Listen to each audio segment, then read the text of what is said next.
Excusez-moi, mais qu'est-ce que je fais ici? Vous êtes au jour du jugement dernier, monsieur Abou Zellouf. Je suis mort? Mais qu'est-ce qui s'est passé? Non, vous aviez besoin de sommeil, mais vous avez quand même choisi de conduire votre voiture au beau milieu de la nuit, car vous étiez pressé de rentrer chez vous. Puis vous vous êtes endormi derrière votre volant et vous êtes finalement rentré dans un camion. Ah.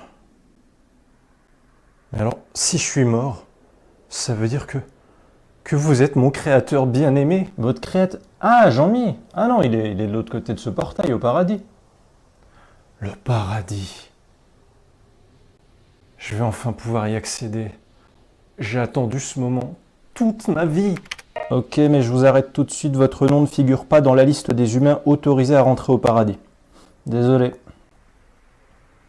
Non, c'est pas possible, vous plaisantez, mais pourquoi? Alors déjà, tu baisses d'un ton pour commencer. T'es pas en France ici. Et après, mais qu'est-ce que tu veux que je te dise? T'es pas sur la liste, t'es pas sur la liste. C'est comme ça, le comptage des péchés et bonnes actions est automatisé et infaillible. La base de données ne peut pas se tromper. Mais vous êtes sûr que vous avez bien orthographié mon prénom? Parce que moi, c'est Abdelaziz avec Avec un Y. Oui, oui, c'est bon, on a tout sur toi. Prénom, nom, groupe sanguin, numéro de sécurité sociale, tous tes historiques Google Chrome en navigation privée. On sait toute ta vie de la première à la dernière seconde.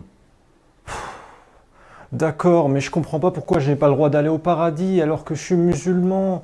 Je me soumets à Allah depuis mon plus jeune âge, je suis les préceptes de son Saint-Coran. Il s'appelle Jean-Mi, pas Allah. Et le Coran, c'est une invention humaine. On n'a rien à voir là-dedans, nous. Le Coran, c'est un truc entre vous les humains. Le grand Jean-Mi n'a jamais envoyé de Coran sur Terre. Oui, je sais, c'est l'ange Gabriel qui a donné le Coran à Mohammed. Eh, je viens de te dire qu'il n'y a pas d'Allah ni d'ange Gabriel qui aurait envoyé le Coran sur Terre. D'ailleurs, aucun des anges de Jean-Mi ne s'appelle Gabriel ou quoi que ce soit d'autre. Le patron ne nous a pas donné de nom. Ton Coran, c'est une invention humaine. Un point, c'est tout. Mais c'est pas possible que le Coran ce soit une invention humaine. Donc ça voudrait dire que l'islam ce serait un mensonge. Alors au tout départ, l'islam c'était juste une blague qui a mal tourné, mais ensuite, oui, c'est devenu le mensonge en lequel tu as cru toute ta vie. Toi et plein d'autres gens qui, comme toi, arrivent régulièrement à mon bureau après une longue maladie, un arrêt cardiaque soudain, un accident de la route, Oui, j'imagine. ou après avoir avalé par erreur de la brionne dioïque. Ce sont des baies, des fruits,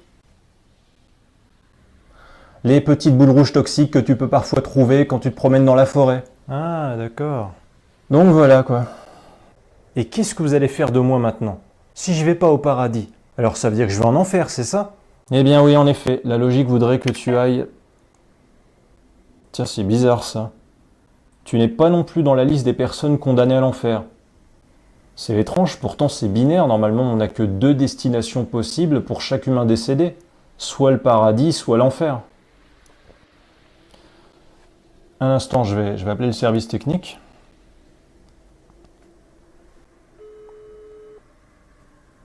Salut, ça va? Ouais, ça va, tranquille, tranquille. Dis, j'ai un ressuscité devant moi et d'après la base de données, il ne va ni au paradis ni en enfer. C'est bizarre. Ouais, je sais, c'est ce que je me suis dit. Ok. Attends. Alors, son matricule, c'est 000-002-794-137-248-594-389. Hmm. Alors? Non, c'est pas vrai. Oh là là. Mais c'est déjà arrivé ce cas de figure dans l'histoire de l'humanité? Bon, écoute, je vais voir ça directement avec le patron. Ok, à plus.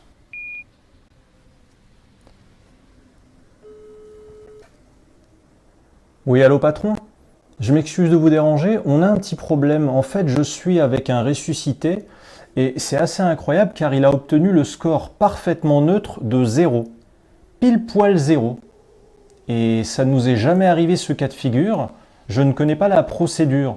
Du coup, qu'est-ce qu'on fait de lui? Je le laisse rentrer au paradis? Ou bien il va en enfer? Mhm. Mhm. D'accord, ok. Bon, je t'explique. Apparemment, la valeur de la totalité de tes péchés terrestres est très exactement égale à la valeur de la totalité de tes bonnes actions terrestres. Et c'est jamais arrivé à aucun autre humain avant toi. Alors du coup, j'ai demandé au patron lui-même qu'est-ce que je dois faire de toi et il m'a répondu fais ce que tu veux, je te laisse juger s'il mérite le paradis ou l'enfer. C'est donc à moi qu'il revient de décider de ton sort.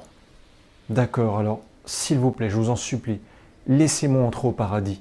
Même si je ne l'ai peut-être pas appelé par le bon nom de mon vivant, je l'ai quand même adoré dès mon plus jeune âge. J'ai jamais douté de son existence. Je ne me suis prosterné que devant lui. S'il vous plaît. Jean-Mi ou Akbar? Vous êtes bizarres les musulmans. En quoi c'est plus méritant de se prosterner devant un seul Dieu plutôt que de se prosterner devant plusieurs dieux ou devant un poste de télévision? Sincèrement, c'est inutile de mettre en avant l'islam pour essayer de m'émouvoir ou de m'impressionner, puisque je te l'ai confirmé, l'islam c'est une imposture. Pardon, mais j'ai du mal à y croire. Il y avait tellement de preuves sur Terre que l'islam c'était la vérité. Il doit y avoir un malentendu. Ah oui? Et quelle preuve par exemple? Bah déjà, le Coran, c'est la plus grande œuvre littéraire au monde, voilà. Son style est unique. La profondeur de son message est universelle. Universel. Alors écoute, vu d'ici, on a remarqué que les œuvres littéraires les plus connues, les plus populaires et les plus lues parmi les humains sont traduites dans les principales langues vivantes les plus diverses et variées de ta planète. Ainsi, la République de Platon, par exemple, a été traduite dans toutes les principales langues terrestres et son sens général s'interprète très bien entre ces différentes langues. Ou le petit livre rouge de Mao, il a été traduit lui aussi partout dans le monde et ça ne pose pas de problème quant à son sens général transvasé d'une langue à une autre. La Constitution américaine est traduite dans les principales langues du monde terrestre et les lois américaines ont une version hispanique ou allemande ou chinoise et le sens général de ce texte peut parfaitement passer d'une langue à une autre, là encore. Idem pour les lois européennes qui passent du grec au français, du portugais au hongrois, sans polémique sur de la subversion sémantique. Le Petit Prince de Saint-Exupéry est aussi un livre traduit dans toutes les principales langues de ta planète. Bref, on peut trouver des essais philosophiques, des romans ou des textes de loi de plein de langues du monde terrestre importantes comme le chinois, français, anglais, espagnol, japonais, qui sont traduisibles dans plein d'autres langues que leur langue originelle et il y a rarement des polémiques à ce sujet. Il peut exister des petites nuances sémantiques parfois sur quelques termes traduits, mais d'une manière globale, le sens général du message et de la langue originelle de ces livres est compréhensible dans d'autres langues. Et puis bizarrement, le seul livre au monde qui serait impossible à traduire dans d'autres langues, selon la plupart de ses partisans, le seul livre dont le sens ne pourrait pas être restitué ou compris dans d'autres langues, ce serait le Coran. C'est le seul livre pour lequel on entend cette polémique régulière sur Terre quant à sa traduction supposément trop difficile ou impossible à réaliser. Étrange pour un livre qui doit s'adresser à tout le monde et fédérer l'humanité. Et en plus, le hasard est si mal fait que c'est vraiment pas de bol. À chaque fois qu'il y a une expression polémique dans le Coran qui est mal traduite, et à l'arrivée, la traduction erronée dit « tiens-toi bien, le contraire de la phrase originelle ». C'est fou ce hasard, tu ne trouves pas? Il n'y a aucune autre grande œuvre littéraire terrestre où il y a aussi souvent des erreurs de traduction faisant dire l'exact contraire de l'original. Aucun autre livre de paix et d'amour dans le monde qui contient autant d'appels à tuer, à frapper, à combattre et à mutiler des gens non violents, soi-disant par erreur de traduction. Donc pour conclure, le Coran est l'œuvre littéraire la moins facilement compréhensible au monde, c'est le contraire de la capacité d'universalité de son message. Et surtout, qu'autant d'erreurs de traduction fassent dire le contraire de son contenu, c'est quand même la preuve que ton Allah ne protège pas l'intégrité de ce livre sacré finalement. Mais non, vous n'avez pas compris. Allah est une telle intelligence supérieure que du coup, le Coran dont il est l'auteur est trop complexe à comprendre pour les esprits humains plus limités en comparaison. Ah d'accord. Donc Allah a créé un Coran beaucoup trop compliqué pour être compris par les humains, mais en même temps il a quand même choisi de leur envoyer ce livre beaucoup trop compliqué pour eux à comprendre. Oui, enfin non, c'est pas ça. En fait, Allah comprend le sens du Coran mieux que nous les humains nous le pourrions, puisque contrairement à nous, il sait tout. Ah ouais, ton Allah il sait tout? Oui. Ok, un petit instant. Voilà. Alors écoute, je vais te faire la liste des animaux cités par Allah dans le Coran et tu vas me dire s'il n'y a pas quelque chose qui t'interpelle. Allah cite dans le Coran comme animaux le chien, la fourmi, l'oiseau, la vache, le cheval, le chameau, l'araignée, la chèvre, le serpent, le singe, le porc, le mouton. Oui, c'est les animaux cités par Allah dans le Coran, d'accord, et donc vous voulez en venir où exactement? Eh bien en fait, Allah ne cite dans le Coran que des animaux qui étaient accessibles à la connaissance d'un bédouin du 7e siècle dans le désert d'Arabie qui connaissait la biodiversité de l'Arabie et de ses alentours, entre l'Afrique proche et l'Orient. C'est une incroyable coïncidence quand même, tu ne trouves pas?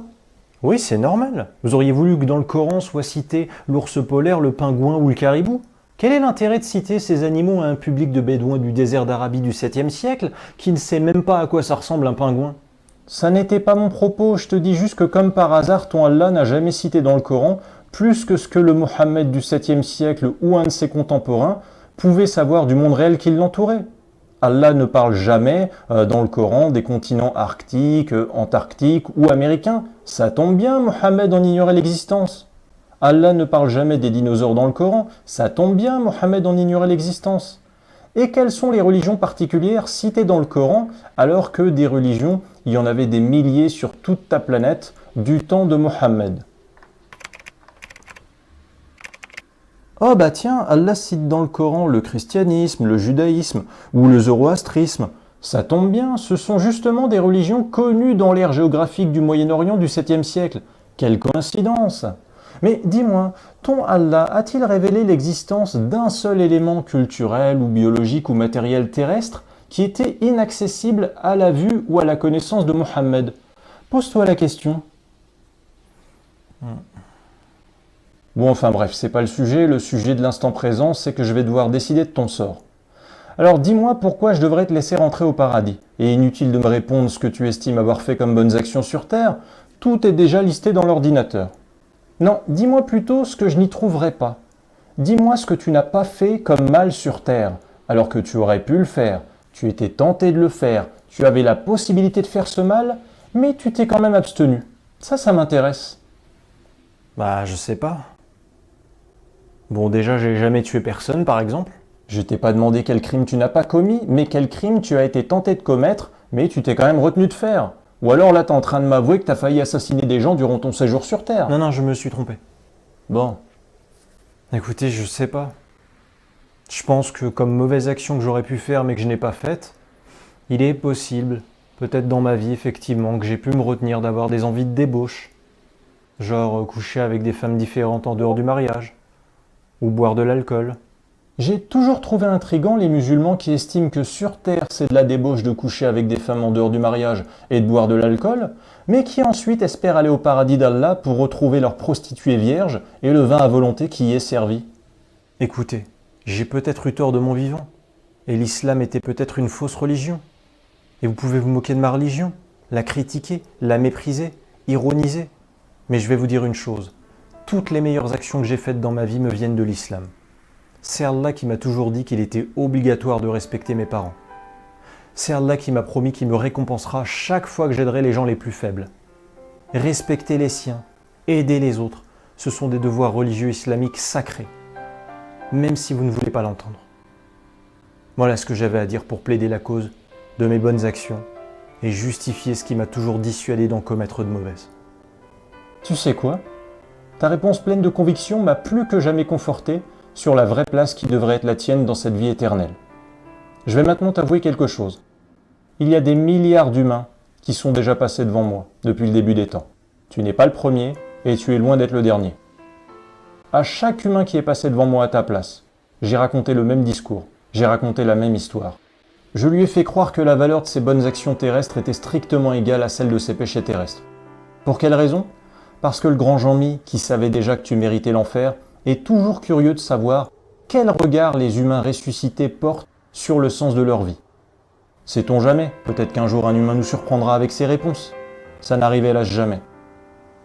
Tu sais, dans ce paradis vivent des esprits libres, courageux, qui respectent les autres et font preuve d'humilité. Qu'as-tu fait de mieux dans ta vie qui te rendrait comparable à eux?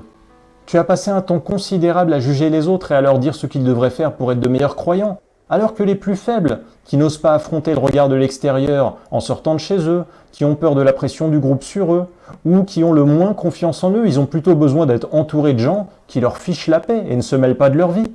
Tu as consacré 1 heure de ta vie par jour, parfois jusqu'à 2, à prier ton Allah qui n'existe pas, à l'invoquer, à chanter ses louanges, à lui parler, à te déplacer pour lui.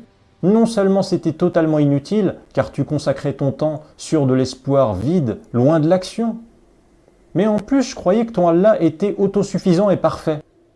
Tu aurais consacré ces 1 à 2 heures de ta vie quotidienne à travailler 1 à 2 heures de plus, puis à donner le salaire de ces 1 ou 2 heures de travail à des pauvres avec un total désintérêt, et pas parce qu'un gouvernement ou une divinité te l'a ordonné ou t'a promis quelque chose en échange, mais pour de l'amour naturel et spontané pour ton prochain. Crois-moi que le grand Jean-Mi, il aurait apprécié cette démarche. Est-on vraiment généreux quand son acte de générosité envers un pauvre n'est pas totalement désintéressé et que le bien que l'on fait pour autrui nous donne l'espoir d'un salaire en retour? Tu sais, il est déjà passé devant moi des gens humbles, de toutes époques, qui avaient l'humilité d'admettre qu'ils ne savaient pas qui était Dieu et qui nourrissaient des chats affamés dans la rue ou aidaient leurs voisins âgés en faisant gratuitement le ménage chez lui, sans qu'aucun Allah ne les y force ou ne les y incite par la promesse d'une récompense. Mais qu'est-ce que ça change que j'ai nourri des pauvres en pensant récupérer des hasanats en retour par Allah, ou que j'ai nourri des pauvres à cause de la pitié spontanée que j'aurais éprouvée pour eux? Dans les deux cas, ça ne change rien. Dans les deux cas, c'est la même nourriture. L'intention n'en change pas le goût. Au contraire, ça change tout. Pour faire le bien, il faut s'enthousiasmer pour le bien. Bien agir par obéissance ou par intérêt, c'est la pire des raisons de bien agir. L'aide intéressée que tu as apportée à ces pauvres n'était donc pas plus généreuse que l'argent des riches prélevé en impôts par l'État, puis redistribué automatiquement en allocation familiale aux plus modestes. Allez, va donc rejoindre la destination finale que tu mérites, et qui en réalité n'a fait aucun doute, pas un seul instant, pour le grand Jean-Mi.